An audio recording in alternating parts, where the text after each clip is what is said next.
Olá e bem-vindos ao Inovação Contratual, o seu podcast sobre as fronteiras do direito na economia digital. Eu sou Dara e hoje mergulharemos em um dos tópicos mais quentes do momento, os contratos inteligentes ou Smart Contracts, e o seu contraponto no presente, que são os contratos de adesão nas plataformas digitais. Para nos guiar nessa discussão complexa e fascinante, trouxemos duas especialistas, Alexia e Lohane. Sejam bem-vindas. Obrigada, Dara. É um prazer estar aqui para debater essa tecnologia que está transformando o modo como fazemos negócios e, ao mesmo tempo, discutir como equilibrar as relações contratuais já existentes. Obrigada pelo convite. Espero que possamos traduzir a complexidade desse tema para que todos entendam a sua relevância jurídica e prática, do futuro da blockchain aos desafios atuais do trabalhador por aplicativo. Para começar, Alexia, o que é exatamente um Smart Contract e qual a base tecnológica que o sustenta? É fundamental entendermos o alicerce. Os smart contracts são baseados na tecnologia blockchain, que funciona como um livro-razão, ou também chamado de registro, descentralizado e imutável. Essa estrutura registra transações com segurança, eliminando a necessidade de uma autoridade central. A blockchain garante a integridade dos dados por meio da criptografia e consenso da rede.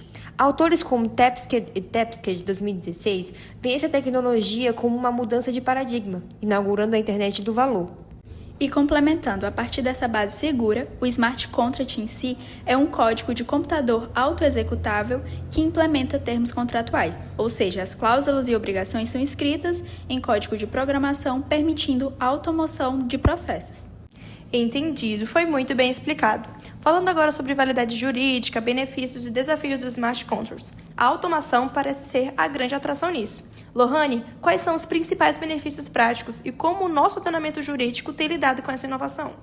Então, os benefícios eles são notáveis: automação de processos, redução de custos de intermediação e aumento da transparência, o que traz grande eficiência para setores como financeiro, imobiliário e logístico. No Brasil, a validade jurídica ela não é pacífica, mas há suporte legal, o que fornece estrutura para garantir a autenticidade jurídica de documentos eletrônicos.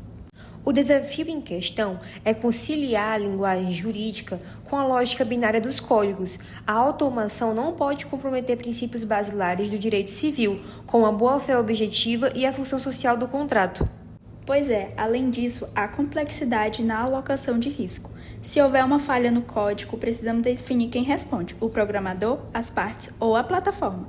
E como o sistema ele lida com o evento externo, como falhas no oráculos, o diálogo entre jurísticas, tecnólogos e legisladores, que é crucial para conciliar essa inovação de segurança. Tendo em vista tudo isso, essa busca por conciliação e segurança é urgente, especialmente nos contratos de adesão que regem a economia de plataforma. Alexia, ao analisarmos os termos de serviço de empresa como a Uber, qual é o principal problema identificado? O problema central aqui, Dara, é a assimetria contratual entre as partes. Os contratos de adesão são elaborados unilateralmente, com as condições pré-estabelecidas, gerando um desequilíbrio nos direitos e deveres, pois o prestador pode apenas aceitar ou não as condições sem negociação. Essa assimetria ela é agravada pela ausência de um regime jurídico específico para o trabalho por plataforma. Não há um modelo intermediário entre o vínculo empregatício, CLT e a autonomia, o que dificulta a oferecer uma proteção social sem caracterizar o vínculo. E, por fim, a indefinição sobre a responsabilidade civil entre a plataforma e prestadores. A Uber se considera apenas uma intermediadora, mas essa indefinição gera insegurança para os consumidores. Entretanto, a jurisprudência majoritária dos tribunais de justiça do país tem reconhecido a responsabilidade solidária da plataforma, com base no Código de Defesa do Consumidor, CDC, por entender que ela integra a cadeia de fornecimento dos serviços de transporte. Exemplo disso são as decisões do TJ e DF, em casos de acidente onde a empresa é condenada solidariamente com o motorista.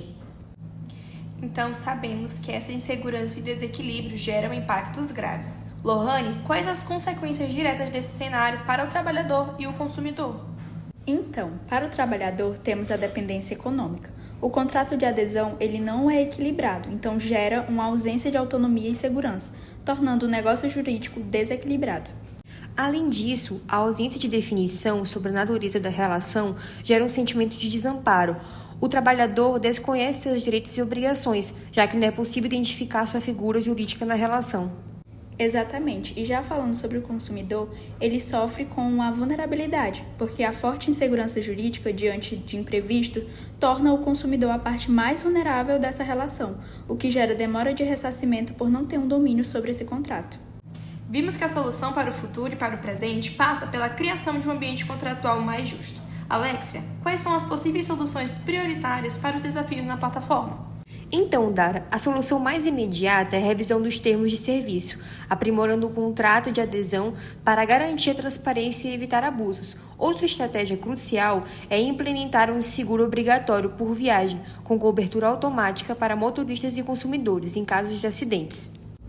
Exato, mas a solução mais robusta que resolve a causa principal é o contrato de parceria protegida. Esse é um método intermediário, não CLT, que mantém a autonomia do prestador, mas garante proteções básicas, como apoio previdenciário e auxílio em acidentes.